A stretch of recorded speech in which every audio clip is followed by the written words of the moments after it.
Hello, this is Bug News, and today we're going to talk about Ready to Love DC, Episode 7. Um, I guess we're to the climax point of this season's show. I don't know if you've been keeping up, but on this particular show, it's just going to be like a brief recap. Um, as we did in another video, we had another confirmation that Sabrina, Walter, and Malik Paul all know each other because Malik was sitting right up there on the show as Sabrina's friend, and we know that Walter has been in movies that Malik has directed or edited because he has like a production company. Also runs, I think it's Mad Flavor TV, or something along those lines. But anyway. But the other standout was Sean. Sean just got on the show like 2 shows ago, and he's off already. He may not have been as forthcoming, I guess, with the cast of women, and he may be set in his ways because in one situation, the friend asks him, this is Sean, is he able to be a provider? And he said, well, yeah, I can pay a couple of bills, but I mean, he never said he was coming in there to pay all the bills. Or, I mean, what was Sabrina doing before she met Sean? She and we know she helps with her mother and I think her father, and she has a daughter. But what was she doing, before then? Why Sean got to come in and cover the whole household all of a sudden if things work out? And that's if he chooses to do that. Sabrina might need to get a real job. She live in a government town. She might need to stop making those handbags and things like that, and masks. We know she has a fashion design thing. She does a pretty good job in what she does. But I mean, I don't think that was it was a good question. It's fair, but the weight of the question shouldn't have affected Sean in that manner. We're moving along. Phil seems to be the guy who was the player from the Himalayas, and Phil appears to have had three dates, and I don't think that looked good for Phil. I mean, it kept him on probably keep him on the show, but it didn't really look good in one aspect.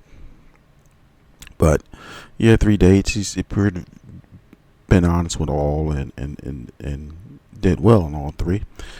And what we mean by 3 days is that the women had to bring their friends to judge the men. So we and it was a couple other guys had his date, but I'm just gonna hit the key points. So Cornelius had a date and with Camille because Camille was with him, but this at the women had the right to eliminate on this episode, and Cornelius was on the chopping block, and Camille's making she likes to make those faces, and she was making all kind of faces, but what could she say? And the women were honest with her because they knew that she had laid claims on him. But at the end of the show, this was discussed, and Cornelius, made a statement that I'm just paraphrasing that he didn't want to upset Camille, but I'm like, well, you're on a show, you're a grown man in your 40s, and you're not even married to Camille, even if you're dating, so you can go out with this person. It's an honest situation. It's a part of the show. So why are you worried about upsetting Camille? But let's go more into Cornelius. Okay, so on the episode 8, we're gonna meet his ex. Now his ex, in my observation and personal opinion, she looked like she was some type of church girl. She didn't look. I mean, Camille can be a church girl too, but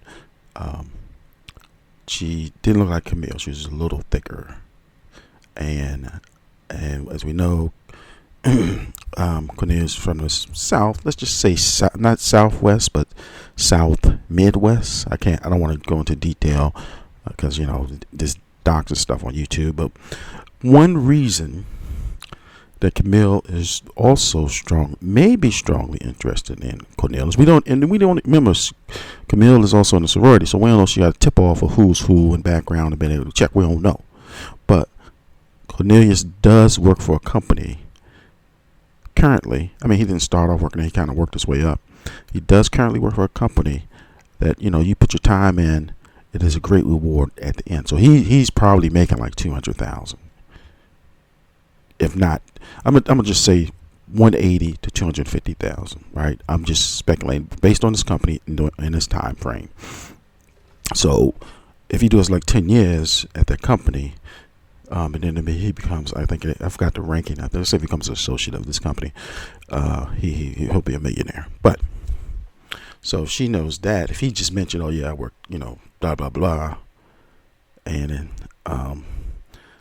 then that's going to further accelerate her interest because well, we can't say it appears she might be looking for a man, a good suitor financially, and there has been a rumor that she was in a relationship previously and the guy paid all the bills for her, and they broke up.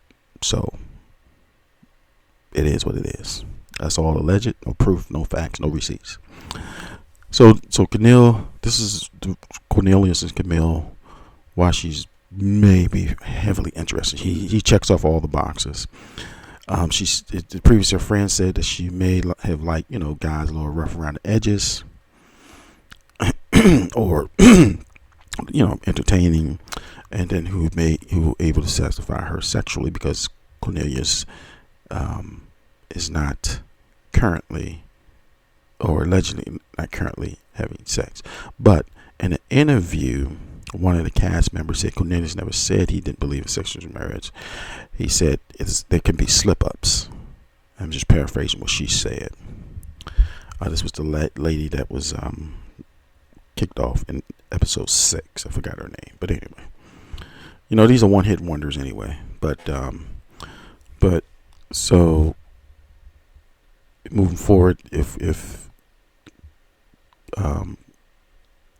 this on episode 8, if Cornelius and his ex get to talking to Camille, we're going to see what he was dating before and what he was dealing with before. Anyway, this is Bug News. This is just a little tidbit. Please like, share, and subscribe, and give your comment. Thank you.